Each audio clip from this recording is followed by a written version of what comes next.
just to give you an idea of how many sulfur balls there are. So this is a sulfur ball. Sulfur balls, all these are sulfur balls. Here, here, here. Look at all of them. There. Sulfur ball,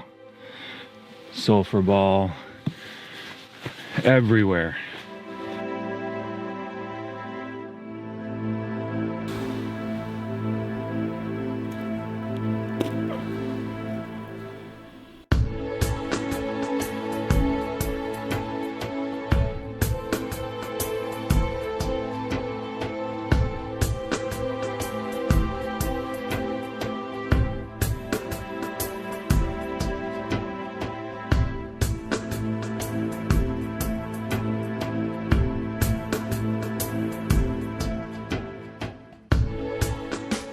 So where are these sulfur balls coming from? They're coming from this geological formation. You can see sulfur balls, what is called in situ, in place. They're placed right here in this particular layer. So if I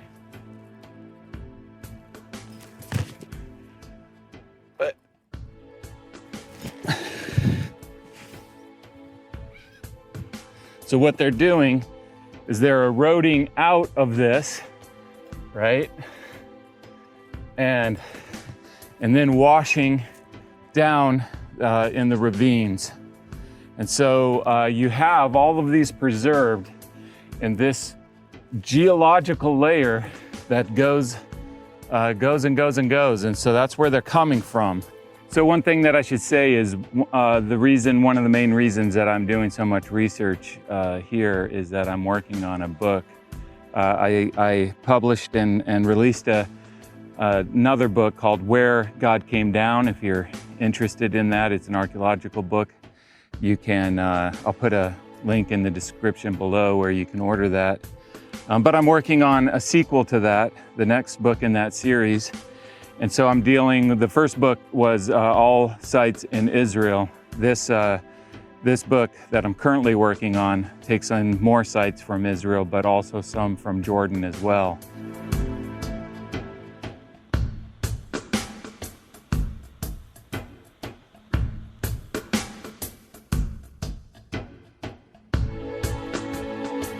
I'm gonna burn one of these sulfur balls just to show you how flammable they are. I gotta be careful because, man, when you get a whiff of these things, it's really nasty.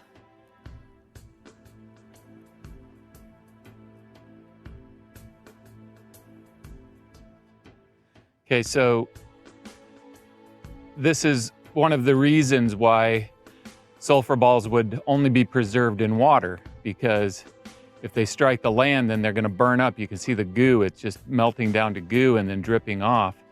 So really, anywhere that they would have landed on land, they would have burned up like this, and they would have burned anything flammable around them. This is how the cities in the plain were burned. However, if they would have hit the water of the Dead Sea, that would have extinguished them, and therefore they wouldn't have burned up. And they would have sank down to the bottom of the floor of the Dead Sea and been preserved in a geological layer.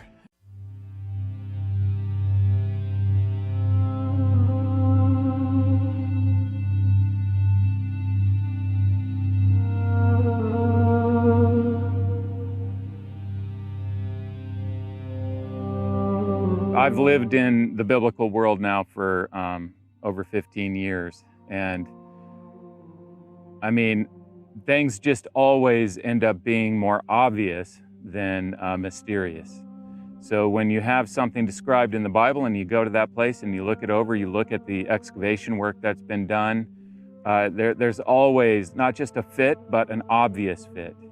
And so the more that I explore this land, the more that I excavate in it, and the more that I understand these different places and what the Bible describes in them, the more the biblical account just comes to life and is substantiated. And this is a perfect example of this. We're not talking about a burn destruction layer over just one city. We're talking about multiple cities. We're talking about burn layers over graves in the cemetery.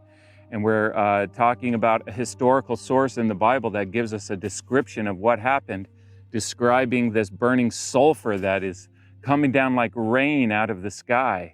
And then in this area, we have this geological phenomenon of these sulfur balls that are preserved in a geological layer.